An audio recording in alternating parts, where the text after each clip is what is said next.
சீயோன் குமாரத்தியே, பிரசவ ஸ்திரீயை போல அம்பாயப்பட்டு வேதனைப்படு. நீ வேதனைப்படு. இது வேதனை கொடுக்கக்கூடிய காரியம் தான் நடக்கிறது. அதனால நீ என்ன படு. ஆனா நீ எப்படி வேதனைப்படணுமா? பிரசவ ஸ்திரீயை போல. பிரசவ ஸ்திரீ எதுக்காக வேதனைப்படுவாங்க? நன்மைக்காக. நன்மைக்காக. தேவனால் தெரிந்தெடுக்கப்பட்ட சீயோனுக்கு ஒரு வேதனை வருதுன்னா அதை தாண்டி தேவனால் தெரிந்தெடுக்கப்பட்ட சீயோனுக்கு ஒரு வலி வருதுன்னா அது நன்மைக்கான வலி, மகிமைக்கான வலி. அதனாலதான் ஆண்டவர் சொல்றாரு, உலகம் சொல்லும் நீ அழுன்னு. ஆண்டவர் சொல்ற நீ எதனை எப்படி அழுணும் தெரியுமா? பிரசவ ஸ்திரீயை போல. அப்போ நம்ம மனசுல என்ன இருக்கணும் தெரியுமா? இதுக்கு பின்னாடி ஒரு நன்மையை வச்சிருக்கிறார். எத்தனை பேர் வலியில வந்திருக்கிறீங்க? இன்னைக்கு உங்களுக்கு தருகிற ஒரே ரேமா இதான். இதுக்கு அடுத்து உள்ள செய்தி உங்க தலையில ஏறதோ இல்லையோ இல்லை.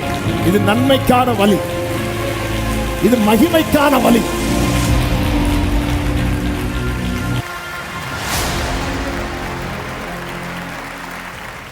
தாவீதின் வேதனை பலன் இல்லாமல் போக மட்டும் அழுதான்.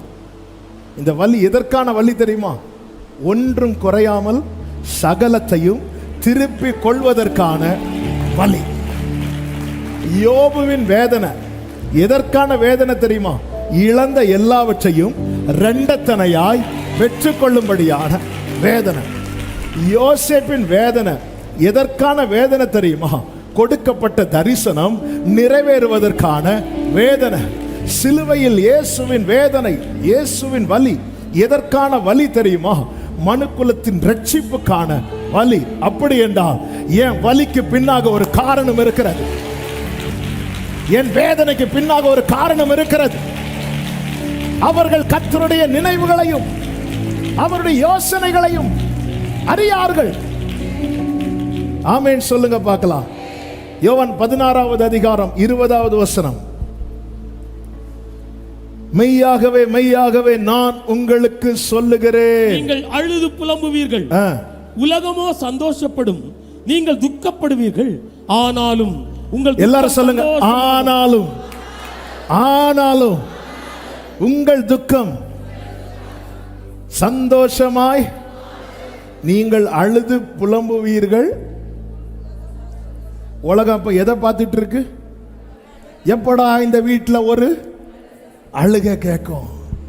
என்னடா ஃபுல்லா துதியாவே இருக்கு, எப்போ ஒரு புலம்பல் கேட்கும்? உலகம் வெயிட் பண்ணிட்டே இருக்கு. நீங்கள் அழுது புலம்புவீர்கள். இயேசுவை கழுதை மேலே ஏற்றி கொண்டு வரும்போது ஜனங்கள் எல்லாம் புகழ்ந்தார்கள். அவ்வளவுதான், உலகம் அப்படி அது தாங்க முடியாம இருக்குது. இயேசுவை சிலுவையில் அடித்து இயேசு சிலுவையில் துடித்து கொண்டிருந்த போது அவங்க முகத்துல எல்லாம் என்ன சிரிப்பு, என்ன சிரிப்பு. மூணே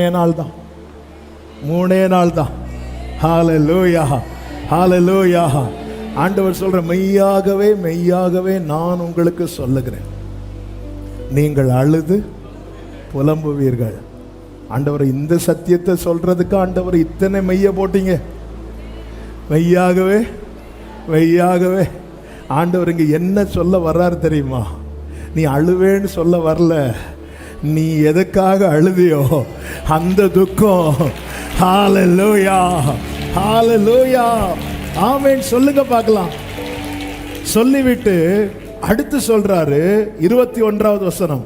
ஸ்திரீயானவளுக்கு பிரசவ காலம் வந்திருக்கும் போது அவள் துக்கம் அடைகிறாள், பிள்ளை பெற்ற உடனே உலகத்தில் பிறந்தான் என்கிற. இங்கேயும் ஆண்டவர் பிரசவத்தை தான் கொண்டு வரார். ஒரு ரட்சிக்கப்பட்ட தேவ பிள்ளை வாழ்க்கையில தேவன் அனுமதிக்கிற ஒரு வலி இருக்குன்னா அது ஒன்று நன்மைக்கான வலி, வலி இல்லைன்னா மகிமைக்கான வலி. கடந்த வாரத்தில் கொஞ்சம் நான் பலவீனப்பட்டேன். இந்த வார்த்தை தான் ஆண்டவர் இங்கே ஃப்ரைடே பேசும்படிக்கு ஆண்டவர் ஃப்ரைடே பேசணும். நீங்கள் என்னை பலப்படுத்தி நிறுத்துவீங்க என்பது அடையாளம். எனக்கு வேர்டு வேணும், ரேமா வேணும். ஆண்டவர் ரேமா கொடுத்துட்டார். ஆமே, அப்போவே நினச்சிட்டேன் இந்த ஃப்ரைடே எப்படியும் கர்த்தர் பேச வச்சிருவார் அப்படின்னு. ஆண்டவர் தான் செய்தி. தெரிந்தெடுக்கப்பட்ட தேவ பிள்ளை வாழ்க்கையில் தேவன் ஒரு வலி அனுமதிக்கிறார்னா ஒன்று நன்மைக்கான வலி, இல்லைன்னா மகிமைக்கானவர். அதனாலதான் பவுல் சொல்லுகிறார், இக்காலத்து பாடுகள் இனி வெளிப்பட போகும் மகிமைக்கு. வலி ஜாஸ்தியா இருக்குன்னா நன்மை வெயிட்டா வரப்போகுதுன்னு அர்த்தம். ராபா காமா மா ஷேலே ரே ரீமா மா மா. ஹalleluya ஹalleluya. தீயையும் தண்ணீரையும் கடந்து வந்தோம், செழிப்பான இடத்திலே எங்களை கொண்டு வந்து விட்டீர். வேற எங்கேயுமே விட மாட்டார். அக்கினியில் நடந்து வந்தோம், சேதம் ஒன்றும் இல்லை. நீரை கடந்து நாங்கள் மூழ்கி போகவில்லை. உங்க கிருபை எங்களை விட்டு தீமை பொழுது விலகலப்பா. உங்க கிருபை எங்களை விட்டு தீமை பொழுது விலகலப்பா. எல்லாரும் நல்ல கையை தட்டி சொல்லுவோம். எங்கள் தேவன் எங்கள் ராஜா நாங்கள் போற்றிடும் எங்கள் கண்மலை, எங்கள் தேவன் Glory. ராஜா நாங்கள் போற்றிடும் எங்கள் கண்மலை. ஆமென். ஹalleluya. 22வது வசனத்திலே கர்த்தர் சொல்லுகிறார், அதுபோல நீங்களும் இப்பொழுது துக்கமடைந்திருக்கிறீர்கள். இப்பொழுது துக்கம் யாரை பார்த்து சொல்றார்? துக்கம் அடைஞ்சிருக்கிறவர்களை பார்த்து யார் சொல்றா? இயேசு. அப்போ துக்கம் அடைஞ்சிருக்கிறதை யார் பார்க்கிறா? இயேசு பார்க்கிறார். இயேசு பார்க்கிறார். இப்படி பார்க்கிறார். இப்பொழுது நீங்கள் துக்கம் அடைந்திருக்கிறீர்கள். இப்பொழுது நீங்கள் துக்கம் அடைந்திருக்கிறீர்கள். இதை யார் பார்க்கிறா? இயேசு பார்க்கிறார். இப்படி பார்க்கிறார். என் ஆண்டவருடைய பார்வை, என்னுடைய விசேஷம் என்ன தெரியுமா? நான் இருக்கிற நிலையும் பார்ப்பார், நான் இருக்க போகிற நிலையும் பார்ப்பார். ஆமென். ஹalleluya. என் ஆண்டவர் என்ன பார்க்கிறாருன்னு வைங்களேன். எப்படி பார்ப்பாருன்னா, இப்போ நான் என்ன, என்னுடைய கரண்ட் சிச்சுவேஷன் என்ன, நான் இருக்கிற நிலையும் பார்க்கிறார், நான் இருக்க போகிற நிலையும் பார்க்கிறார். அப்படியே பார்க்கிறார். ஒவ்வொரு முகத்தையா பார்க்கிறார். இப்படி பார்த்துட்டு சொல்றார், நீ துக்கமாவே இருக்க. அப்படி இல்லை, இப்பொழுது. அதனாலதான் ஒரு தேவ பிள்ளை ஒரு வேதனையில் இருக்கும்போது, என்னங்க அழுதுட்டு இருக்கீங்கன்னு சொன்னா, இப்போ அழுதுட்டு இருக்கிறேன், இப்போ அழுதுட்டு இருக்கிறேன். இங்க ஆண்டவர் பாருங்க, இப்பொழுது துக்கமடைந்து இருக்கிறீர்கள். அடுத்து சொல்றார், நான் மறுபடியும் உங்களை பார்ப்பேன், அப்பொழுது உங்கள் இருதயம் சந்தோஷப்படும். உங்கள் சந்தோஷத்தை ஒருவனும், ஹalleluya, உங்கள் சந்தோஷத்தை ஒருவனும் உங்களிடத்திலிருந்து எடுத்து போட மாட்டான். அதன் அர்த்தம் என்ன? உலகம் கொடுக்கிற துக்கத்தை நான் எடுத்து போடுவேன், ஆனா நான் கொடுக்கிற சந்தோஷத்தை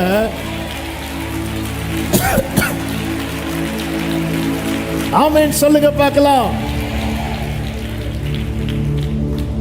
ஏங்க நீங்க இவ்வளவு கஷ்டப்படுறீங்க அப்படி யாராவது கேட்டா என்ன சொல்லணும்? இப்ப கஷ்டப்படுறேன். ஆமென். நீங்க மறுபடியும் என்ன பார்க்க வாங்க. ஹalleluya ஹalleluya. என்ன, நான் மறுபடியும் உங்களை பார்ப்பேன், அப்பொழுது உங்கள் இருதயம் சந்தோஷப்படும். இந்த வார்த்தையை நான் வாசிக்கும் போது நான் ஆண்டவர்கிட்ட சொன்னதுதான், நீங்க பார்த்தாதான் நான் சந்தோஷப்படுவேன். ஹalleluya. ஆமாம். அவருடைய ஒரு பார்வை, அவருடைய பார்வையில் நம்ம இப்ப இருக்கிற நிலையும் பார்க்கிறார், நம்ம இருக்க போகிற நிலையும் பார்க்கிறார். ஹalleluya. சில காரியத்தை நினைச்சு நீங்க அழுதுட்டு இருக்கும் போது வந்து சொல்லுவாங்க, இன்னும் அழுகையை நிறுத்தலையா? அப்படி கேட்டா சொல்லுங்க, இப்போ அழுதுட்டு இருக்கிறேன். ஆமென். இந்த துக்கத்தை யார் எடுத்து போடுவா? கர்த்தர் எடுத்து போடுவா. கைகளை உயர்த்தி சொல்லுங்க, கைகளை உயர்த்தி சொல்லுங்க, இப்பொழுது நான் துக்கமா இருக்கிறேன், இப்பொழுது நான் வேதனையில் இருக்கிறேன், இப்பொழுது நான் அழுதுட்டு இருக்கிறேன், என் இயேசு இதை மாற்றுவார். ஆமென் சொல்லுங்க பார்க்கலாம். சீயோன். தேவன் நம்மை விரும்பி தெரிந்தெடுத்திருக்கிறார். நம்முடைய வாழ்க்கையில தேவன் அனுமதிக்கிற வலியை அல்லது வேதனையை பார்த்து சத்துரு நிறைய சொல்றான். விசாரிப்பாரற்றவள், தேவன் அவனை கைவிட்டார், சீயோன் தீட்டுப்படுவாளாக. அவன் வாழ்க்கை எப்படி போகுதுன்னு நம்முடைய கண்கள் பார்க்கட்டும், அவன் முடிவை பார்க்கட்டும், அவன் அழிவை பார்க்கட்டும், அவன் அழிவை பார்க்கட்டும். ஆண்டவர் ஆண்டவர்னு போனானே, ஏசு ஏசுன்னு சொல்லிட்டு ஓடினாலே, பார்க்கலாம் எங்க போய் முடியுதுன்னு. ஆண்டவர் சொல்லுகிறார், ஆனால் அவங்களுக்கு என் நினைவு தெரியாது, என்னுடைய யோசனை அவங்களுக்கு புரியாது. சீயோனே, நீ தெரிந்து கொள், உன் வாழ்க்கையில் ஒரு வேதனை வருதுன்னா அது பிரசவ ஸ்திரியை போல, இதுக்கு பின்னாக உனக்கு ஒரு நன்மையை கர்த்தர் வைத்திருக்கிறார். நாம் அறிந்து கொள்ள வேண்டிய 3 முக்கியமான சத்தியத்தை நான் இந்த நாளிலே, கடந்த நாளில் ஆவியானவர் பேசி பலப்படுத்தினதை சொல்லி நான் செபிக்க விரும்புகிறேன். முதலாவது, நல்ல தெரிந்த வசனங்கள் தான், ஆனால் இதை நாம் மனதிலே ஆழமாக எழுத வேண்டும். டைரியில் எழுதுறீங்க, ரொம்ப சந்தோஷம். நீங்கள் எந்த அளவுக்கு டைரியில் எழுதுறீங்களோ அதை விட பல முறை மனதில் ஆழமாக எழுதினால் நம்முடைய வாழ்க்கையில் அந்த நம்பிக்கை அற்று போகாதபடிக்கு காக்கப்படும். 1 132 சங்கீதம் 13வது வசனம். கர்த்தர் சீயோனை தெரிந்து கொண்டு அது தமக்கு வாசஸ்தலமாகும்படி விரும்பினார். கர்த்தர் சீயோனை தெரிந்து கொண்டு அது தமக்கு வாசஸ்தலமாகும்படி விரும்பினார். 78வது சங்கீதம் 68வது வசனம். யூதா கோத்திரத்தையும் தமக்கு பிரியமான சீயோன் பர்வதத்தையும் தெரிந்து கொண்டார். The Mount Zion which he loved. என்ன முதல்ல மனசுல எழுதி வச்சிருக்கணும்னா, தேவன் என்ன எப்படியோ தெரிந்தெடுக்கவில்லை, எதுக்கோ தெரிந்தெடுக்கவில்லை, ஏனோ தெரிந்தெடுக்கவில்லை, என்னை ரொம்ப விரும்பிதான் என்னை தேவன் தெரிந்தெடுத்திருக்கிறார். ஆமென். இத மனசுல நீங்க ஆழமா எழுதணும். தேவன் என்னை, இப்போ வலது கையை உயர்த்தி இந்த வார்த்தையை சத்தமா சொல்ல போறோம். நான் கம்பல் பண்ணல, விரும்புறவங்க சொன்னா போதும். அப்படியே கைகளை, தேவன் என்னை மிகவும் விரும்பி தெரிந்தெடுத்திருக்கிறார். ஹல்லேலூயா. மிகவும் விரும்பி. எங்க விரும்பி வாங்கின ஒரு பொருளை நம்ம ஈஸியா வெளியே தூக்கி போட மாட்டோம். நம் பொருள் அல்ல, நம் கிரயத்துக்கு கொள்ளப்பட்டவர்கள். அப்ப நம்முடைய வாழ்க்கையில ஒவ்வொன்றையும் தேவன் பார்த்து பார்த்து தான் செய்வார். நம்ம பிள்ளைங்களுக்கு நம்ம கிட்ட காசு இருக்குன்னு சொல்லி எல்லாத்தையும் வாங்கி கொடுக்க மாட்டோம். ஒரு பிரெட் பாக்கெட் வாங்கணும்னா கூட டேட்டு பார்த்து தான் வாங்கணும். எந்த ஒரு பிஸ்கட் பாக்கெட் வாங்கணும்னா டேட்டு பார்க்குறோம், பார்த்து தான் வாங்கி கொடுக்குறோம். பார்த்ததும் வாங்கி கொடுக்க மாட்டேங்கிறோம். நம்ம எல்லாமே பார்த்து பார்த்து தான் செய்கிறோம். நம்முடைய ஆண்டவரும் அப்படிதான். நம்முடைய வாழ்க்கையில் எதை செய்ய வேண்டும், என்ன செய்ய வேண்டும், எப்படி செய்ய வேண்டும், எதை அனுமதிக்க வேண்டும், இது எல்லாமே அவர் திட்டம் பண்ணி, அவர் தீர்மானித்து, அவர் பார்த்து செய்கிறார். நல்ல கவனிங்க, அவர் நம்மை வணைவார், ஆனால் நமக்கு வளைந்து தர மாட்டார். வளைஞ்சு தந்து நம்மளை தூக்கினார். பயங்கரமான குழியில் இருந்தேன் தாவீது சொல்லுகிறார். கர்த்தருக்காக நான் பொறுமையோடு காத்திருந்தேன், அவர் என்னிடமாய் சாய்ந்து. அப்ப நான் எங்க இருந்தேன்? பயங்கரமான குழியில் இருந்தேன். அவர் என்னிடமாய் சாய்ந்து. ஆழமான கிடங்கிலிருந்து புலம்பல் 3 எடுக்க வேண்டாம். நான் கூப்பிட்டேன், அவர் என்னை அணுகி. நாம் அவருடைய பிள்ளைகள் அற்ற நிலையிலே காணாமல் போன ஆடுகளைப் போல வழி தப்பி கத்தினோம், கதறினோம். அப்பொழுது அவர் இறங்கி நம்மிடமாய் நம்ம இருக்கிற நிலையில வந்துட்டார். பயங்கரமான குழியிலிருந்து, சேற்றிலிருந்து ஒருவன் தூக்கணும்னு அந்த சேற்றுக்குள்ள கையை போடணும். ரெடி ஆயிட்டார் ஆண்டவர், ரெடி ஆயிட்டார். ரெடி ஆயிட்டார். அதனாலதான் உங்களை ஜெனிப்பித்த கன்மலை என்று பைபிள்ல சொல்லப்பட்டிருக்கிறது. ஜெனிப்பித்த கன்மலை. கர்த்தருக்கு மகிமை உண்டாவதாக. ரெடி ஆயிட்டார். தூக்கி எடுத்து பிள்ளையாக்கிட்டார். பிள்ளையாக்குனதுக்கு அப்புறம் அந்த இளையகுமாரனை பார்த்தீங்களா, பன்றிகள் மேய்க்கிற இடத்துல போயிருக்கிறான். தகப்பன் அங்க வந்து இருக்கல. தகப்பன் அங்க வந்து இருக்கல.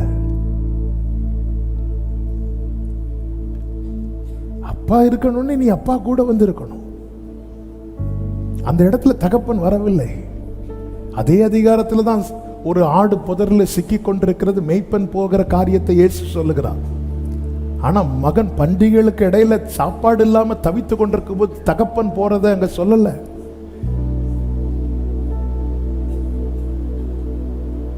அவர் ஒரு திட்டம் வைத்திருக்கிறார்.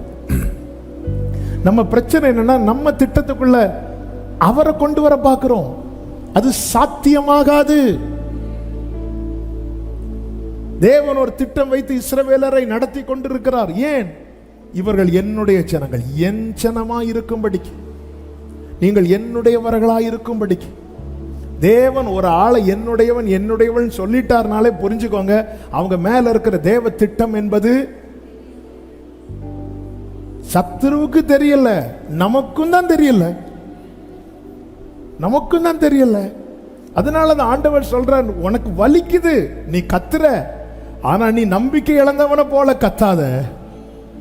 ஆமென். இந்த வலியை நீ எப்படி நினைக்கணும் தெரியுமா? இது நன்மைக்கான வலி, இது மகிமைக்கான வலி.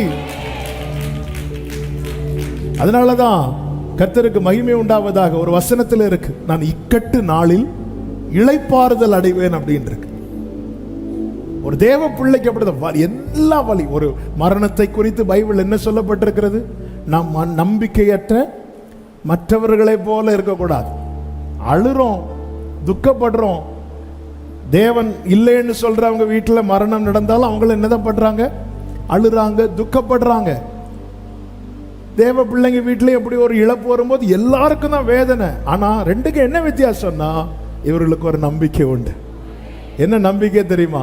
மறுகரையில் மன்னன் மாளிகையில் அழகாய் திரள் திரளாய் வெண்ணாடை அணிந்தோர் கூட்டத்தோடு மகிமையின் நாளது. இந்த நம்பிக்கைங்க. அதனாலதான் நீ பிரசவ வேதனையை போல, பிரசவ வேதனைப்படுகிற ஸ்திரீயை போல ஒரு தேவ பிள்ளைகள், ஆண்டவரே இப்படி ஒரு வேதனையை வாழ்க்கையில் அனுமதிச்சிருக்கிறீங்க, அந்த வலியில நான் கத்துறேன், ஆனாலும் நான் நம்பிக்கை இழந்து கத்தல். ஆண்டவரே இதுக்கு பின்னாக ஒரு பெரிய நன்மையை நீங்க வச்சிருக்கீங்க, நம்பிதான்ப்பா நான் கத்திட்டு இருக்கிறேன்.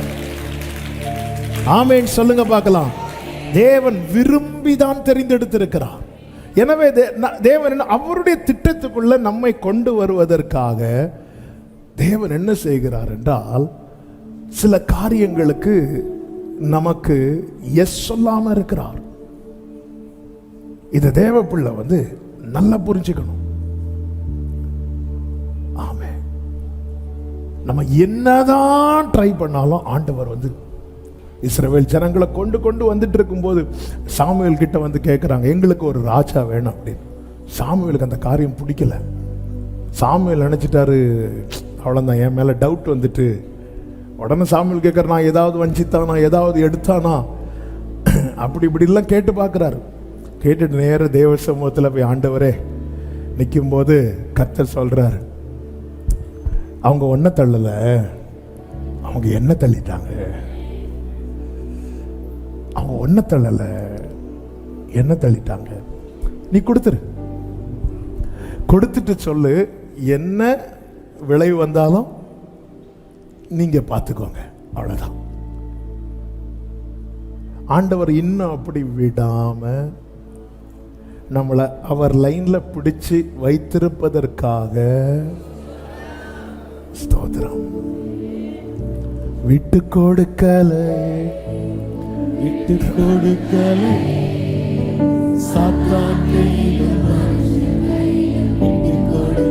யோனா சமூகத்தை விட்டு விலகி ஓடணும் என்பதற்காக தர்ஷீசை நோக்கி பயணித்தான். பர்பஸா சமூகத்தை விட்டு விலகணும். ஆதாமும் ஏவாளும் பர்பஸா சமூகத்தை விட்டு விலகல, அவங்க விழுந்துட்டாங்க, விலகுனாங்க. ஆனால் யோனா அப்படி இல்லை, பர்பஸா விலகுனதுக்கு அப்புறமும் அவனை எங்க கொக்கி போடணுமோ கொக்கி போடுறார். ஆனால் ஒன்று புரிஞ்சுக்கோங்க, நம்ம நேராக போயிட்டு இருக்கும்போது நாம் நமக்குன்னு ஒரு ட்ராக்ல போயிட்டு திருப்பி வருவோம் தெரியுமா? அந்த ப்ராசஸ் ரொம்ப பெயின்ஃபுல்லாக இருக்கும், வலி கூடுனதாக இருக்கும். அது சகிச்சு தான் ஆகணும். ஏன்னா அவ்வளோ பெரிய திட்டம் வைத்து, அவ்வளோ பெரிய நேசத்தை நம்ம மேலே வைத்து ஆண்டவர் என்ன சொல்லுகிறார்? நீ என் பார்வைக்கு அருமையானபடியால் கனம் பெற்றாய், நானும் உன்னை சிநேகித்தேன், ஆதலால் உனக்கு பதிலாக நான் என்ன கொடுப்பேன்? மனுஷங்களை கொடுப்பேன், மிருக ஜீவங்களை கொடுப்பேன், நான் உன்னை விட மாட்டேன், எத்தனை பேரவே வேணாலும் நான் விடுவேன் உனக்காக. ஏங்க என்ன வார்த்தைங்க இது! எத்தனை வார்த்தை! எத்தனையோ பேர் இன்னும் ஆண்டவரை அறியாமல், இயேசுவை குறித்த ஒரு விசை கூட கேள்விப்படாமல் எத்தனை பேர் மாண்டு கொண்டிருக்கிறார்கள். அந்த கூட்டத்தில் என்னை உங்களை விடாம கர்த்தர் பிடித்து வைத்திருக்கிறார்னா,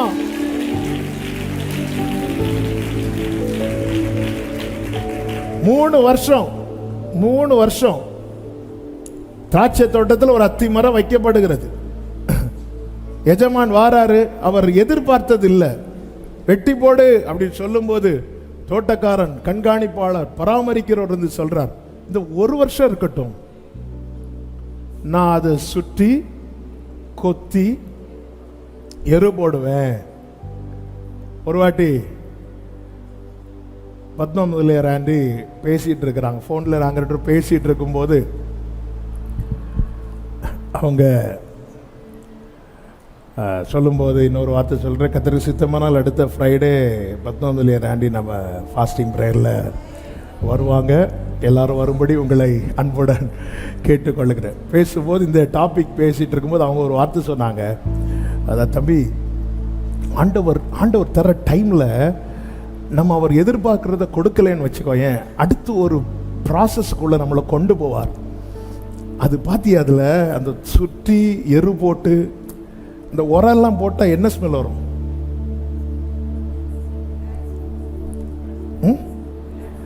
சில நாற்றமான பகுதிக்குள்ள நம்மளை அனுமதிப்பார். எதுக்கு தெரியுமா? கனி கொடுக்க. அந்த 3 இயர்ஸ்ல இது கொடுத்திருந்தா இப்படி ஒரு கொத்து வந்திருக்காது. நான் சொல்றது எத்தனை பேருக்கு விளங்குது? அந்த 3 வருஷத்துல இது கொடுத்திருந்துச்சுன்னா இப்படி ஒரு சுத்தி இருந்து பார்த்தாரு, வேற வழியே இல்லை, மண்வெட்டி எடுத்து 4 பேரை அனுப்பு. இவங்க என்ன திடீர்னு வாழ்க்கையில கொத்ததுக்கு வந்திருக்கிறாங்க, இன்ஜினியர் அனுப்பி விட்டு இருக்கிறாரு. நம்ம நினைப்போம், ஆண்டவரே யாரோ ஏவி விட்டாங்க. ஏவி விடல, உட்கார, அதுல ஒழுங்காணி கனி கொடுத்திருந்தா. ஹல்லேலூயா, ஆமென் சொல்லுங்க பார்க்கலாம். ஹல்லேலூயா, நல்ல கவனமா கேளுங்க. ஹல்லேலூயா, விரும்பி தெரிந்தெடுத்திருக்கிறார், நம்ம விருப்பப்படி விட மாட்டா. ஆமென். சில பார்க்குறாங்க, மழைக்கு முன் நல்லா போயிட்டு இருந்து, மழை வந்ததோ விரும்பி தெரிந்தெடுத்திருக்கிறதுனால, எழுதி வச்சுக்கோங்க, என்னை அவர் விரும்பி தெரிந்தெடுத்ததினால் என் விருப்பப்படி விடவில்லை.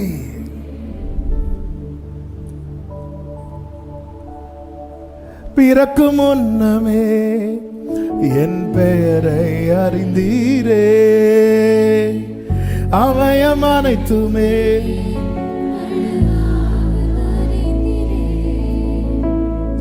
பிறக்கும் முன்னமே என் பெயரை அறிந்தீரே, அவயம் அனைத்துமே அழகாக வரைந்தீரே, என்னிடம் உள்ளதை உம்மிடம் படைத்தேன், அந்நாள் வரையிலுமே அதை காத்திட வல்லவரே. க்ளோரி, என்னிடம் உள்ளதை உம்மிடம் ஒப்படைத்தேன். ஹல்லேலூயா, அதை காத்திட வல்லவர். விரும்பி தெரிந்தெடுத்திருக்கிறார். அதனால அவர் விரும்புறார். ஆமென். விருப்பத்தை வைக்கும் போதே என் பிள்ளைக்கு நான் என்னென்ன செய்யணும், எப்படி எப்படி கொண்டு வரணும், எப்படி எப்படி அழகு பார்க்கணும், அவர் மனசுல வச்சுட்டு அதற்கேற்றார் போல நடத்துகிறார். நம்ம வேற ஒன்று வச்சுட்டு நடந்து பார்க்குறோம், செட் ஆக மாட்டேங்குது. இன்னொரு ட்ராக்ல கொண்டு போய் அவரை இழுத்து பார்க்குறோம், வரவே மாட்டார். காரணம் அவர் பார்ப்பார். இப்போ நான் ஒரு திட்டத்தை வச்சுட்டு ஆண்டவரை எனக்கு இது நிறைவேற்றி தாங்கன்னு கேட்குறேன். ஆண்டவர் உடனே என்ன செய்வார் தெரியுமா? அவர் வைத்த திட்டத்தையும் நான் வச்ச திட்டத்தையும் பார்ப்பார். பார்க்கும்போது கண்டிப்பா இதுதான் டாப்பா இருக்கும். ஹல்லேலூயா. அதுதான் நமக்கு அது தெரியாததுனால நாம பிடிச்ச முயலுக்கு தான் அப்படின்னு சொல்லிட்டு இருக்கிறோம். கண்டிப்பா அதனால தான் ஆண்டவர் சொல்றார் தி பெஸ்ட். ஆமென். பாருங்க, சாலமோன்ட்ட கேட்கிறார், நீ விரும்புகிறத என்கிட்ட கேள். அப்படி கேட்கும்போது ஆண்டவரே ஞானத்தை கொடுங்க அப்படின்னு கேட்கிறார். ஆண்டவர் கேட்டதையும் கொடுத்தார், கேளாததையும் கொடுத்தார். அப்போ என்ன இவனுக்கு கொடுக்கணும்னு ஆல்ரெடி ஆண்டவர் என்ன பண்ணிட்டார்? செட் பண்ணிட்டார். நம்முடைய ஜெபத்துல சில காரியங்கள் என்ன ஆகும் அப்படின்னா அவருடைய சித்தத்துக்கு ஒத்திருக்கும். உடனே அந்த காரியங்கள் எல்லாம் நமக்கு என்ன ஆகும்? நடக்கும். நடந்தது நாம என்ன நினைப்போம் தெரியுமா? அப்போ என் ஜெபத்தை கேட்டுட்டா. உடனே நம்ம இன்னும் நிறைய கூட வைப்போம். அதுக்கு ஜெபத்துக்கு பதில் வராது. ஏங்க நீங்க சொல்லுங்க, நம்முடைய வாழ்க்கையில கேட்டு வாங்கினது ஜாஸ்தியா கேட்காம கிடைச்சது நிறையவா? அதன் அர்த்தம் நம்ம கேட்டது ஒண்ணுமே சரியில்லைன்னு அர்த்தம். யோவான்ல என்ன சொல்லப்பட்டிருக்கு? நிருபம் எழுதும் போது சித்தத்தின்படி 1 யோவான்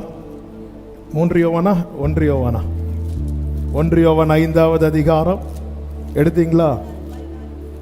5:14 நாம் எதை கேட்டாலும் அவர் நமக்கு செவி கொடுக்கிறார் என்று நாம் அறிந்திருந்தோமானால், 14 இருந்து நாம் எதையாகிலும் அவருடைய சித்தத்தின்படி கேட்டால் அவர் நமக்கு செவி கொடுக்கிறார் என்பதே அவரை பற்றி நாம் கொண்டிருக்கிற தைரியம். கவனிச்சீங்களா? சித்தத்தின்படி கேட்ட கர்த்தர் என்ன செய்வாரா? செவி கொடுப்பார். சொல்லு. சித்தத்துக்கு மாறா கேட்டா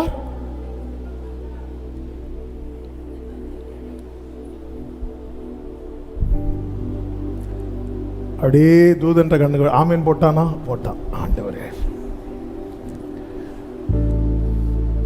ஏன்னா நமக்கு அதாவது நாம் ஒரு பிளான் வச்சிருக்கிறேன் என் லைஃபுக்கு, அவர் ஒரு பிளான் வச்சிருக்கிறார். அவரை பார்ப்பார், நான் வச்ச பிளானை விட இவன் போட்ட பிளான் பெஸ்டா இருக்கா இல்லை, எப்படி இருக்கும்? நான் கீழே இருந்துல பிளான் வரைகிறேன், அவர் மேல இருந்துல பிளான் வரைகிறாரு. ஹல்லேலூயா. உம்முடைய சித்தம் பரலோகத்தில் செய்யப்படுவது போல பூமியிலேயும் செய்யப்படுவதாக.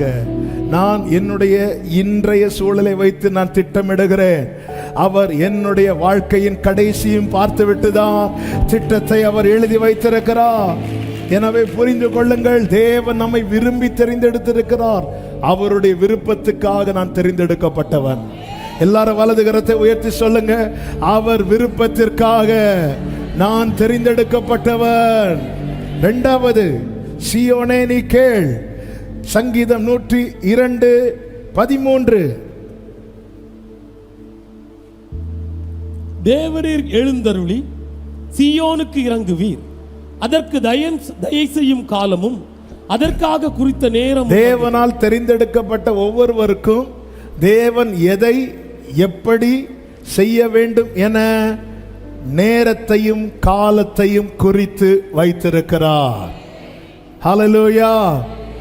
எனவேதான் தேவ பிள்ளைக்கு தெரிய வேண்டும், வாக்குத்தத்தத்தை தேவன் தந்திருக்கிறார் என்றால் அது நாம் நினைத்த நாளில் அல்ல அவர் செய்கிறது, அவர் குறித்த நாளிலே அவர் செய்து முடிப்பார். ஹல்லேலூயா. ஆமென். மரியாள் இயேசுவினிடத்திலே வந்து திராட்சரசம் இல்லை என்று சொல்லும்போது இயேசு மரியாளை பார்த்து சொன்ன பதில் என்ன தெரியுமா? என் வேளை இன்னும் வரவில்லை, என் வேளை இன்னும் வரவில்லை. 40 நாள் இயேசு கிறிஸ்து ஜெபித்து முடித்து மிகவும் பசி உண்டான போது பிசாசானவன் கொஞ்சம் ஸ்பீடா வரான்.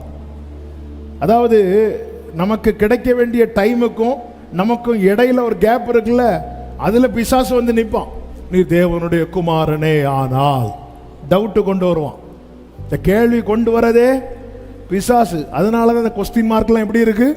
பாம்பு மாதிரியே இருக்கு. அப்பாலே போ சாத்தானேன்னு விடணும். நம்ம காத்திருப்போம். பிசாசு துரத்தப்பட்ட பிறகு வேதம் சொல்லுகிறது தூதர்கள் வந்து அவருக்கு பணிவிடை செய்தார்கள். அந்த டைம் வரும், அந்த டைமுக்கு இடையில வந்து நிற்பான். வந்து நின்றுட்டு நீர் தேவனுடைய குமாரனால் இந்த கல்லை நான் எதுக்கு கல் அப்பமாக்கணும்? என் அப்பா அப்பத்தை வந்து ப்ரிப்பேர் பண்ணிட்டு இருக்கும்போது, கொஞ்சம் எப்படிங்க வீட்டில் வந்து அம்மா வந்து அப்பத்தை ரெடி பண்ணிட்டு இருக்கும்போது வெளியே இருக்கிற பிள்ளை கல் எடுத்து வச்சு இனி அப்பமாக்கு எப்படி இருக்கும்? உள்ள இருந்து இந்த தோசை சுடுற கரண்டியை தூக்கி எரிய மாட்டாங்க. அவருக்கு தெரியும் என் அப்பா ப்ரிப்பேர் பண்ணிட்டு இருக்கிறார். ப்ரிப்பேர் பண்ணிட்டு இருக்கும்போது இடையில வந்துட்டு, அதான் உங்களுக்கு அது தெரியும்ல, இது தெரியும். நீர் தேவனுடைய குமாரனே ஆனால் இந்த கல்லை அப்பமாகும்படிக்கு கட்டளையிடும். ஆண்டவர் என்ன சொல்ற? மனுஷன் அப்பத்தினால் மாத்திரமல்ல தேவனுடைய வாயிலிருந்து பிறக்கிற ஒவ்வொரு வார்த்தையினால். எனக்கு வார்த்தை வந்திருக்கிறது, வார்த்தை வந்திருக்குதுன்னா நான் பிழைப்பேன். ஆமென். நமக்கான காலத்தை குறித்திருக்கிறார். இன்னொரு காரியத்தை சொல்லி நான் செபிக்க விரும்புகிறேன். 3 சங்கீதம் 102:15. கர்த்தர் சீயோனை கட்டி தமது மகிமையில் வெளிப்படுவார். தமது மகிமையில் வெளிப்படுவார். இந்த வார்த்தையை நல்லா கவனிக்கணும். சீயோனை கட்டி அப்படின்னா அவர் என்ன பண்றார்? என்ன பண்ணிட்டு இருக்கிறார்? அவர் கட்டிட்டு இருக்கிறார். எத்தனை பேருக்கு சொல்ல முடியும் கர்த்தர் என் வாழ்க்கையை கட்டிட்டு இருக்கிறார்? Building under construction. Hallelujah. Amen. சில வீடு வேலை பார்த்துருக்கீங்களா? பாதி தான் முடிஞ்சிருக்கும். என்னங்க அங்க கம்பி அது இதுதான் இருக்கு, வேலை நடந்துட்டு இருக்கு. என்ன இன்னும் ஒண்ணு செட் ஆகலையா? வேலை நடந்துட்டு இருக்கு. அவர் சீயோனை கட்டி தமது மகிமையிலே வெளிப்படுவார். கர்த்தர் ஒவ்வொன்றை செய்து முடிக்கும் போது கர்த்தர் எதற்காக சீயோனை கட்டுகிறார்? சீயோனை எதற்காக தெரிந்தெடுத்தார்?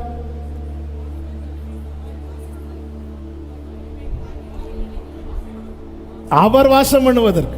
அப்ப கர்த்தர் சீயோனை எதுக்கு கட்டுறார்? அவருக்குன்னு கட்டுறார். கர்த்தர் சீயோனை தெரிந்தெடுத்தது எதற்காக? அவர் வாசம் பண்ணுவதற்கு. கர்த்தர் சீயோனை எதற்கு கட்டி எழுப்புறார்? அவர் வாசம் பண்ண கட்டி எழுப்புகிறார். இதற்காக கர்த்தர் என்ன குறித்திருக்கிறார்? டைமை குறித்திருக்கிறார். இதற்காக கர்த்தர் என்ன குறித்திருக்கிறார்? நாளை குறித்திருக்கிறார். எத்தனை பேர் நம்புறீங்க என் வாழ்க்கையை கர்த்தர் கட்டி எழுப்பி கொண்டிருக்கிறார்? ஹல்லேலூயா. கர்த்தர் சீயோனை கட்டி முடிக்கும் போது சீயோனிலிருந்து என்ன வெளிப்படும் தெரியுமா? ஏசாயா 2:3 சொல்லப்பட்டிருக்கிறது, சீயோனிலிருந்து வேதமும் எருசலேமிலிருந்து கர்த்தருடைய வசனமும் வெளிப்படும். தேவனால் ஒருவன் கட்டி எழுப்பப்படுகிறான் என்றால் அவனிடத்திலிருந்து அவருடைய வசனம், அவருடைய வார்த்தை வெளிப்படும். ஹல்லேலூயா. பேதுருவின் படகுல இயேசுவின் கால் பட்டது, அவ்வளவுதான். கர்த்தர் சீயோனை கட்டி தமது மகிமையில் வெளிப்படுகிறவர். பேதுருவின் படகு அவர் கண்ட்ரோல்ல போச்சு. அதிலிருந்து வெளிப்பட்டது ஃபுல்லாவே என்ன அப்படின்னா கர்த்தருடைய வார்த்தை. ஜனங்கள் எல்லாம் சுத்தி இருந்து அதை கேட்கிறாங்க. அத்தனை பேரும் கேட்கிறாங்க. அந்த படகு எப்படிப்பட்ட படகு? வெறுமையான படகு, தோல்வியை கண்ட படகு. இரவு முழுவதும் பிரயாசப்பட்டு ஒண்ணுமே கிடைக்கல. அந்த படகு இப்பொழுது யார் கண்ட்ரோல்ல போகுது அப்படின்னா இயேசுவின் கண்ட்ரோல்ல. எப்படி போகுது? இயேசுவின் பார்வை அதன் மேல படுகிறது. இயேசு பேதுருவை கேட்டுக்கொண்டு உட்கார்ந்தார் என்று லூக்கா 5வது அதிகாரம் 2-3 வசனங்களிலே நாம் அதை பார்க்கிறோம். கர்த்தருக்கு மாத்திரம் மகிமை உண்டாவதாக. அந்த படகிலே உட்கார்ந்து ஜனங்களுக்கு போதகம் பண்ணினார். 4வது வசனம், அவர் போதகம் பண்ணி முடித்த பின்பு. ஹல்லேலூயா. இப்பொழுது அந்த சீமோன் போட்ல இருந்து என்ன வருது தெரியுமா? வசனம். வசனம். சீயோனிலிருந்து வேதம் வெளிப்படும். பிரியமான கர்த்தருடைய பிள்ளைகளே, நம்முடைய வாழ்க்கை வசனம் தங்குகிற வாழ்க்கையா இருக்கிறதா? நம்முடைய வாழ்க்கையில வசனம் தங்குதா? நம்முடைய கூடாரத்தில் வசனம் தங்குதா? இல்ல சத்துரு வந்து பொறுக்கி கொண்டு போகிறானா? சில விதைகள் வழியருகே விதைக்கப்பட்டதா, உடனே பறவை வந்து என்ன ஆயிட்டான்? கொத்திட்டு போகுது. இன்னைக்கு எவ்வளவு கேட்டாலும் எனக்குள்ள வசனம் நிக்க மாட்டேங்குது. ஏன் நிக்க மாட்டேங்குது? நாம் தேவனால் கட்டி எழுப்பப்படுகிறோமா?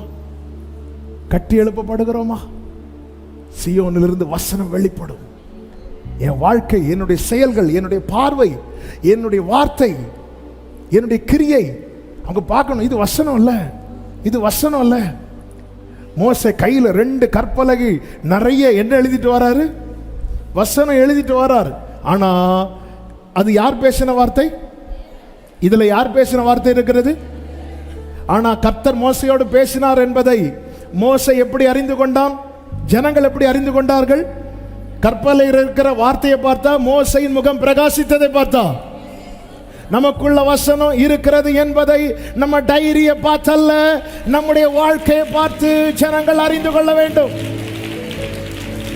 ஆமென் சொல்லுங்க பார்க்கலாம். சீயோனில் இருந்து வேதம் வெளிப்படும். ஆண்டவர் என்னை கட்டி எழுப்புங்க ஆண்டவரே. ஆமென். என்னப்பா இன்னும் ஒன்றும் நடக்கல? சிலர் அநேகருக்கு ஊழியத்துக்குன்னு வந்துட்டீங்க, இன்னும் ஒன்றும் வாய்க்கல. சொல்லுங்க, கர்த்தர் கட்டி கொண்டிருக்கிறார். கர்த்தர் கட்டி எழுப்பி கொண்டிருக்கிறார்.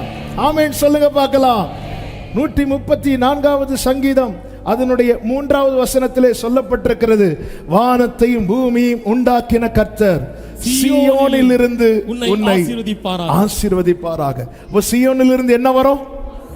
சத்தமா சொல்லுங்க, சத்தமா சொல்லுங்க. யாருங்க சீயோன்? யாரு இப்ப சொன்ன? அப்படி நான் தான். கர்த்தர் உங்களை ஆசீர்வதிப்பார். நாம எல்லாம் சொல்லக்கூடாது, அப்படி சொல்லணும். ஹல்லேலூயா. ஏன்னா ஒவ்வொருத்தரையும் தனித்தனியாய் பெயர் சொல்லி அழைத்திருக்கிறார். சீயோனிலிருந்து என்ன வருதா? அவர் கட்டி அவர் உள்ள உட்கார்ந்துட்டார்னா உள்ள இருந்து என்ன வரும்?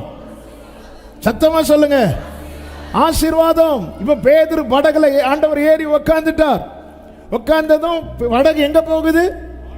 ஆழத்துல போகுது. சீயோனிலிருந்து வேதம் வெளிப்பட்டாச்சு. அடுத்து என்னது? இப்போ ஆழத்துல போய் படகு நிறைய மீன்கள் வந்துட்டு, அதாவது சீயோனிலிருந்து ஆசீர்வதிக்கிறார். சீயோனிலிருந்து உன்னை. இதுதான் ரொம்ப முக்கியம். நான் எந்த அளவுக்கு ஆசீர்வதிக்கப்படுகிறேன் என்பது அல்ல, நான் உண்மையிலே தேவனால் கட்டி எழுப்பப்படுகிறேன் என்பதின் அடையாளம் நான் எந்த அளவு ஆசீர்வதிக்கப்படுறேன் அல்ல, நான் எந்த அளவுக்கு ஆசீர்வாதமா இருக்கிறேன். லூக்கா 5வது அதிகாரம் 5வது வசனத்தை வாசியுங்கள். அதற்கு சீமோன், ஐயரே, 6வது வசனம், அந்தப்படியே அவர்கள் செய்து தங்கள் வலை கிழிந்து போகத்தக்கதாக மிகுதியான மீன்களை பிடித்தார்கள். எந்த படகுல? பேதுரு படகுல. அடுத்த வசனம், அப்பொழுது மற்ற படவில் இருந்த கூட்டாளிகள் வந்து தங்களுக்கு உதவி செய்யும்படி சைகை காட்டினார்கள். கை காட்டுறார் பேதுரு. ஏன்னா இயேசு பார்த்தது 2 படகு, ஏறி உட்கார்ந்தது யார் போட்டு? பேதுரு படகு. பேதுரு படகு நிரம்பினதும் பேதுரு என்ன சொல்லியிருக்கணும்? ஆண்டவரே போதும் ஆண்டவரே, மீதி மீன்களை கடலிலே விட்டு விடுங்கள் ஆண்டவரே. இல்ல, பேதுரு கை காட்டுறார், கை காட்டுறார். மற்ற படகுல இருந்தவங்க வந்து 2 படகுகளும் அமிழத்தக்கதாக கர்த்தர் சீயோனில் இருந்து உன்னை. என் வாழ்க்கை தேவனால் கட்டி எழுப்பப்பட்டிருக்கிறது என்பதன் அடையாளம் என்ன தெரியுமா? நான் அட்லீஸ்ட் ஒரு நபருக்காவது ஆசீர்வாதமா இருக்கணும். ஆமென், ஆமென் சொல்லுங்க பார்க்கலாம். ஆபிரகாம் அபிமெலேக்குக்கு ஆசீர்வாதமா இருந்தான். ஹல்லேலூயா. யாக்கோபு லாபானுக்கு ஆசீர்வாதமா இருந்தான். யோசேப்பு எகிப்து முழுவதுக்கு ஆசீர்வாதமா இருந்தான். நம்ம எத்தனை பேருக்கு ஆசீர்வாதமா இருக்கிறோம்? எத்தனை பேருக்கு நன்மையா இருக்கிறோம்? இல்லைன்னா நாம இன்னும் கட்டி எழுப்பப்படலை. ஃபர்ஸ்ட் ஃப்ளோர் முடிஞ்சிட்டு வசனம் வெளிப்படுது, செகண்ட் ஃப்ளோர் முடிஞ்சிட்டு நன்மை வெளிப்படுது. கர்த்தர் சீயோனை கட்டி தமது மகிமையிலே இந்த பூமியிலே ஆண்டவருக்குன்னு சில திட்டங்கள் இருக்கிறது. சீயோனை உன்னிலிருந்து வேதம் வெளிப்படுவது தேவ திட்டம். ஒன்னு அநேகருக்கு ஆசீர்வாதமாய் வைப்பது தேவ திட்டம். ஹல்லேலூயா. அது மாத்திரமல்ல, 110வது சங்கீதம் 2வது வசனத்திலே சொல்லப்பட்டிருக்கிறது, கர்த்தர் சீயோனிலிருந்து உமது வல்லமையின் செங்கோலை அனுப்புவார். எங்கிருந்து அனுப்புவார்? சீயோனிலிருந்து. அதன் அர்த்தம் என்ன? அதிகாரம் வெளிப்படும், ஆளுகை வெளிப்படும். ஹல்லேலூயா.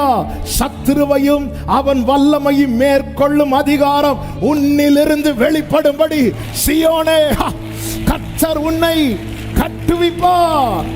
சிங்கத்தின் மேலும் விரியன் பாம்பின் மேலும் நீ நடந்து பால சிங்கத்தையும் வலு சர்ப்பத்தையும் மிதித்து பாடுவாய். ஹல்லேலூயா. கர்த்தர் கட்டி எழுப்புகிறார். இப்பொழுது சீயோனிலிருந்து வசனம் வெளிப்படுகிறது, நன்மை வெளிப்படுகிறது.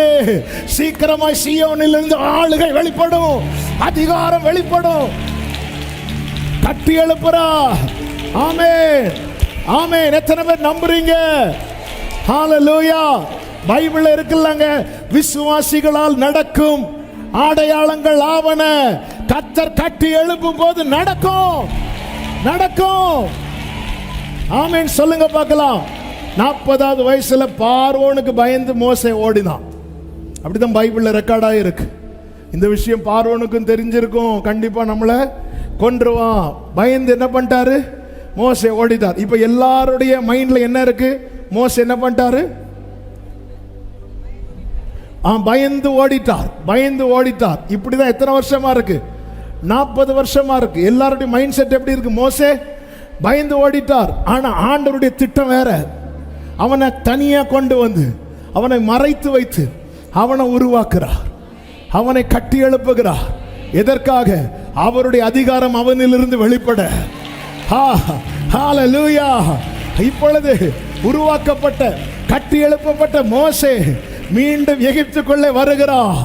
எகிப்துக்குள்ளே வந்து நிற்கும் போதுதான் தெரிகிறது, அவனிலிருந்து அவருடைய அதிகாரம் வெளிப்பட்ட போது சர்ப்பங்கள் எல்லாம் காணாமல் போயின, சமுத்திரங்கள் எல்லாம் பிளந்து போயின, சூரியன் இருளானது. ஹல்லேலூயா. கர்த்தர் சீயோனை கட்டி, சீயோனை கட்டி. இன்னைக்கு எந்தெந்த காரியத்தை பார்த்து நீங்கள் பயப்பட்டு தளர்ந்து இருக்கிறீர்களோ அவைகளை மேற்கொள்ளுகிற அதிகாரம் உங்களிலிருந்து வெளிப்படும்படிக்கு ஆமென் சொல்றவங்க நல்ல கைகளை தட்டி. எகிப்தின் மொத்த மந்திரவாதிகளும் மோசே கூட நின்று பார்த்தார்கள். 1, 2, 3 சரண்டர் ஆயிட்டாங்க. ஏன்னா அவங்க மோசையை மட்டும்தான் பார்த்தாங்க. மோசே கோலை நீட்டுறதை மட்டும்தான் பார்த்தாங்க. 3வது அட்டம்ப்ட்ல மோசே கோலை நீட்டும் போது அந்த கைக்கு இடையில இன்னொரு விரல் இருக்கிறத பார்த்தாங்க. அவங்க சொல்றாங்க, இது ஆரோனுடைய விரல் இல்ல, இது மோசேனுடைய விரல் அல்ல. சீயோனில் இருந்து ஆமென். ஹல்லேலூயா. அதே போல பேதுருவின் வாழ்க்கையில கர்த்தர் இருந்து வசனத்தை வெளிப்படுத்துறது மட்டுமல்ல, நன்மையை வெளிப்படுத்துறது மாத்திரமல்ல, பேதுருவினிடத்திலே சொன்னார், இதோ பரலோகத்தின் திறவுகோலை நான் உன் கையில கொடுக்கிறேன். பூலோகத்தில் நீ கட்டுகிறது எதுவோ அது பரலோகத்திலே கட்டப்படும், பூலோகத்தில் நீ கட்டவிழ்ப்பது எதுவோ. ஆமென், ஆமென். யோவேல் 3:16 சொல்லப்பட்டிருக்கிறது, கர்த்தர் சீயோனிலிருந்து கர்ச்சித்து எருசலேமிலிருந்து சத்தமிடுவார். சீயோனே, ஒவ்வொருவரும் தேவனால் தெரிந்து கொள்ளப்பட்ட ஆலயம். அவர் கட்டி எழுப்பட்டும். நம்முடைய திட்டம், நம்முடைய சித்தம் எல்லாம் இடிக்கப்படுவதாக. சொல்லுங்க, இடிக்கப்படுவதாக. சத்தமா சொல்லுங்க, இடிக்கப்படுவதாக. ஒரு இடத்தை வாங்கி புதிய பில்டிங் கட்டுறதுக்காக இடத்தை வாங்கும்போது அங்க பழைய பில்டிங் இருந்தா அதை இடிச்சுதான் ஆகணும். எது பழைய பில்டிங்? நம்ம திட்டம்தான். எது பாபேல்? நாம கட்டினதுதான். அதனால இடத்தை வாங்கி வச்சுட்டு இடிக்க விடாதபடிக்கு நாம திறப்புல நிக்கிறோம். நாம கட்டின பாபேல் இடிஞ்சிடக்கூடாது. நாம என்ன பண்றோம்? திறப்புல நின்று போராடிட்டு ஆண்டவரும் டயர்டாகி சரி இருக்கு நம்ம வேற லேண்ட ஆண்டவரே சித்தம் போ என்ன. பிரியமானவர்களே, தேவ திட்டம் பெரியது. ஆமே, நீங்க யாரா இருக்கலாம், உங்களிலிருந்து அவர், அதாவது கர்த்தர் கட்டிட்டாருன்னா அவர் மகிமையில் அவர் அங்கே இருக்கிறார். அதுதான் பைபிள் சொல்லுகிறது. உதிக்கிற உன் ஒளியினிடத்தில் ராஜாக்கள் நடந்து வருவார்கள். அவர் அங்கே இருக்கிறார். அவர் இருக்கிற இடத்திலிருந்து வசனம் வெளிப்படும். அவர் இருக்கிற இடத்திலிருந்து நன்மை வெளிப்படும். அவர் இருக்கிற இடத்திலிருந்து அதிகாரங்கள் வெளிப்படும். ஆமென் சொல்லுங்க பார்க்கலாம். உனக்கு விரோதமாய் உருவாக்கப்படும் எந்த ஆயுதமும். 129வது சங்கீதம் 5வது வசனத்தை வாசித்து நாம செபிக்க போகிறோம். சீயோனை பகைக்கிற அனைவரும் வெட்கி பின்னிட்டு திரும்ப கடவர்கள். ஆமென் சொல்லுங்க பார்க்கலாம். ஆமா, ஏன் இப்படி சொல்லப்பட்டது? ஏன்னா தேவன் சீயோனை தமக்கென்று எப்படி தெரிந்தெடுத்திருக்கிறார்? சொல்லுங்க சத்தமா, விரும்பி தெரிந்தெடுத்திருக்கிறார். ஆமென் சொல்லுங்க பார்க்கலாம். எல்லாரும் அப்படி எழுந்து நிற்கலாமா? ஹalleluya ஹalleluya. டிடி ரே மாமா லரமா சி மைனர் டிடி மைனர். மீதிடப்பட்ட மண்ணென்மே உம்மகத்தான சித்தம் வைத்தி. புடமிடப்பட்ட பாடுங்க.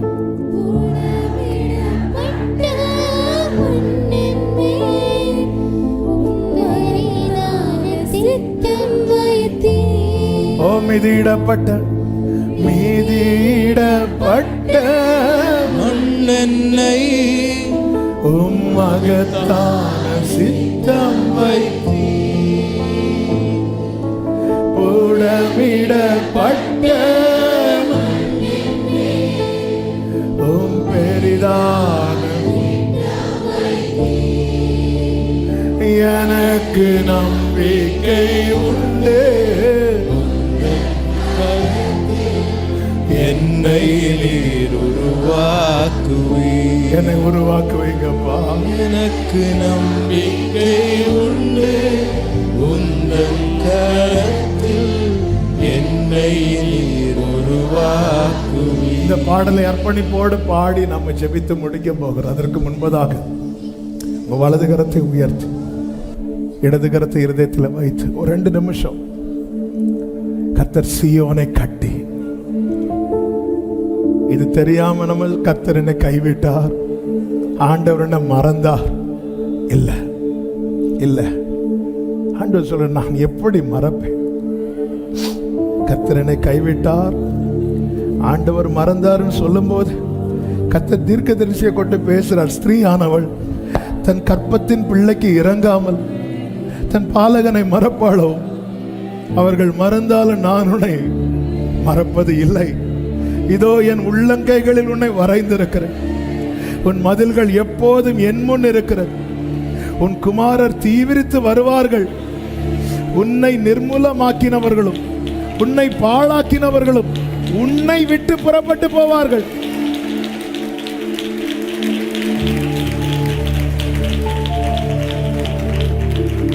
என் உள்ளங்கையில் உன்னை வரைந்திருக்கிறேன். ஆண்டவர்கிட்ட ஜெபம் பண்ணுங்க. ஆண்டவரே, என் வாழ்க்கையில இன்று நான் வடிக்கிற இந்த கண்ணீர், இது நன்மைக்கான கண்ணீர், இது மகிமைக்கான கண்ணீர். இந்த வேதனை இது நித்திய வேதனை அல்ல. ஆண்டவரே, நீங்க சொன்னீங்களே, அதை நான் நம்புறேன். இப்பொழுது துக்கமா இருக்கிறீர்கள், நான் மறுபடியும் உங்களை பார்ப்பேன். உங்க பார்வை மேல நாங்க நம்பிக்கை வைக்கிறோம்ப்பா. உங்க பார்வை எங்க மேல இருக்கிறதுனால எங்கள் இருதயம் மகிழும், எங்கள் துக்கம் சந்தோஷமாய் மாறும், எங்கள் அழுகை ஆனந்த களிப்பாய் மாறும். ஆமென், ஆமென். அப்படியே 2 கைகளை இப்போ வானத்துக்கு நேராக உயர்த்தி அடியானை கட்டுவீராக, கட்டுவீராக. சீயோனிலிருந்து வேதம் வெளிப்படும் என்ற வார்த்தையின்படி என்னிலிருந்து உம்முடைய வேதம் வெளிப்படும்படிக்கு கட்டுவீராக.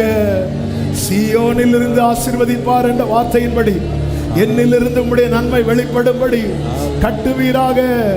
சீயோனிலிருந்து ஆளுகை அதிகாரம் வெளிப்படும் என்ற வார்த்தையின்படி என்னிலிருந்து உம்முடைய வல்லமை விளங்கப்படி உம்முடைய அதிகாரம் வெளிப்படும்படி கட்டுவீராக, கட்டுவீராக, கட்டுவீராக. ரீவலபதுடரபா சேரபலபரபலபா சந்தரா.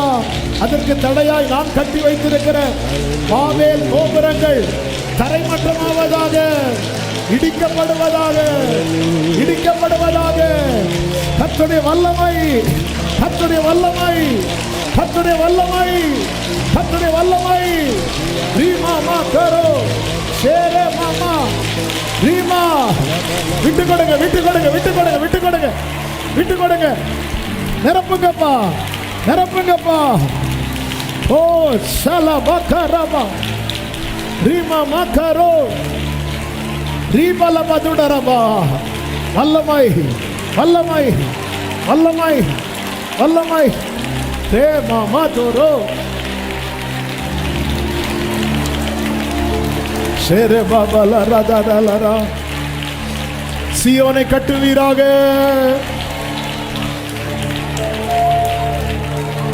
நீங்க கட்டி எழுப்புங்க ஆண்டவரே. ஆமென். ஹல்லேலூயா, ஹல்லேலூயா. சொல்லுங்க, எனக்கு நம்பிக்கை உண்டு, உந்தன் கரத்தில் என்னை நீர் உருவாக்குவீர். எனக்கு நம்பிக்கை உண்டு, உந்தன் கரத்தில் என்னை நீர் உருவாக்குவீர். குயவனே, குயவனே, குயவனே, குயவனே, என் இயேசுவே, மண்ணான என்னை உருவாக்குவே. உன் கரத்தால் என்னை உருவாக்குவே.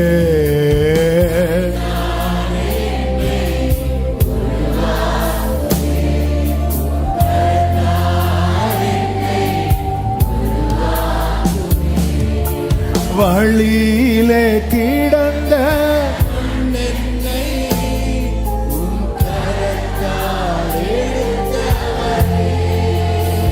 பலமுறை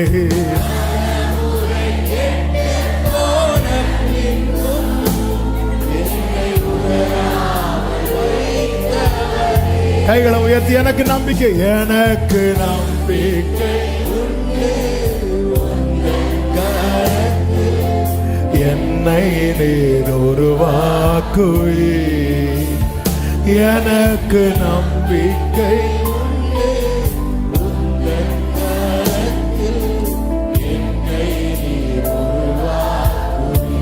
குயவனே. சீயோனை கட்டுவீராக. உடைய விருப்பப்படி, உங்க சித்தப்படி நீரங்களிலிருந்து வெளிப்பட ஆண்டவரே, நீரங்களிலிருந்து வெளிப்பட ஆண்டவரே. ராமமாலரோ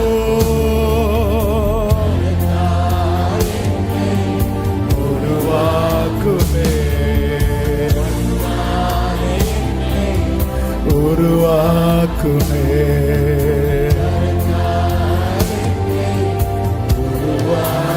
மீதிடப்பட்ட, மீதிடப்பட்ட மகத்தான சித்தம் வைத்தி உடமிடப்பட்ட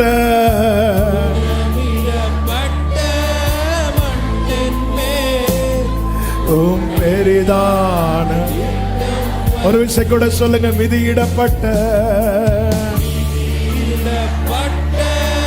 மண்ணின் மேல் ஆமென். மனுதான சித்தம் வைத்து ஓ புடமிடப்பட்ட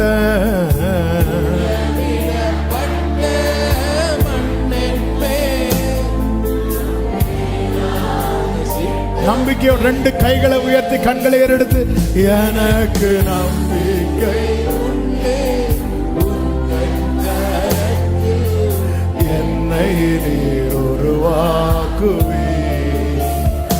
எனக்கு நம்பிக்கை உண்டு, உந்தன் கரத்தில் என்னை நீர் உருவாக்குவே. குயவரே குயவரே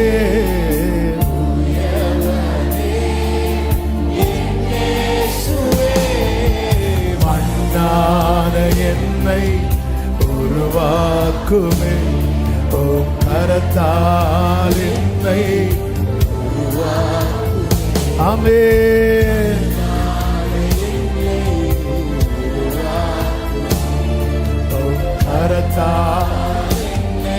கைகளை செய்து ஹalleluya பாடுவோம் எல்லாரும் சேர்ந்து. ஹalleluya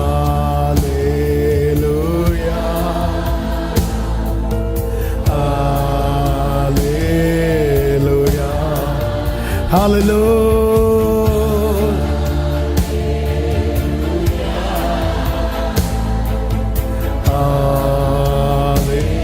நல்ல கரங்களை தட்டி தேவனுக்கு மகிமை. ஹalleluya ஹalleluya ஆமென் ஆமென் ஆமென். பரிசுத்த பிதாவே, நல்ல தகப்பனே, நன்றியோடு நன்றி நிறைந்த இருதயத்தோடு உம்மை துதிக்கிறோம், ஸ்தோத்தரிக்கிறோம். உங்க திட்டம் பெரியது. இப்போதைய நிலையை பார்த்து சத்துரு பல விதங்களில் பேசுகிறான், சொல்லுகிறான். ஆனாலும் அவர்கள் உம்முடைய நினைவுகளை யோசனையும் அறியாமல் இருக்கிறார். நீர் எவ்வளவு பெரியவர். நீர் எங்களை சும்மா தெரிந்தெடுக்கவில்லை, நேசித்து விரும்பி தெரிந்தெடுத்திருக்கிறீங்க. Thank you, Holy Spirit. எங்க வேதனையின் விரக்தியில ஆண்டவர் எங்களை கைவிட்டார், மறந்தார் என்று சொல்லிவிட்டோம். எங்களை மன்னியும். ஒரு தாய் மறந்தாலும் நான் மறப்பதில்லை. இஸ்ரவேலே, நீ என்னால் மறக்கப்படுவது இல்லை. என் உள்ளங்கையில் உன்னை வரைந்திருக்கிறேன். ஆண்டவரே, உங்க அன்புக்கு முன்பாக எங்களை தாழ்த்துகிறோம். உங்க இஷ்டப்படி எங்களை கட்டுங்க. எங்களிலிருந்து நீங்க வெளிப்படணும், எங்களுக்குள்ள நீங்க இருக்கணும். அதற்கேற்றாற் போல எங்களை கட்டி எழுப்புவீராக. நீர் மகிமைப்படுவீராக. ஒவ்வொருவரை ஆசீர்வதியும். தேவ சமாதானம், கிருபை, பாதுகாவல், தேவாசீர்வாதங்கள் இவர்களை தங்கியிருப்பதாக, கிருபை உண்டாவதாக என்று செபித்து வாழ்த்துகிறேன். நாமத்துக்கு மகிமை, இயேசு கிறிஸ்துவின் நாமத்தில் பிதாவே, ஆமென். என் ஆத்துமாவே கர்த்தரை ஸ்தோத்திரி, உள்ளுளமே அவருடைய பரிசுநாமத்தை ஸ்தோத்திரி. என் ஆத்துமாவே கர்த்தரை ஸ்தோத்திரி, கர்த்தர் செய்த சகல உபகாரங்களை மறவாதே. ஆமென். நம்முடைய கர்த்தராகிய இயேசு கிறிஸ்துவின் கிருபையும், பிதாவாகிய தேவனுடைய அன்பும், பரிசுத்த ஆவியானவருடைய ஐக்கியமும் சிநேகமும் பாதுகாவலும் நம் அனைவரோடும், எல்லா பரிசுத்தவான்களோடு கூட கர்த்தருடைய வருகை மட்டும் தங்கியிருப்பதாக. ஆமென். ஹalleluya. God bless you. கர்த்தர் உங்களை ஆசீர்வதிப்பாராக. ஆமென்.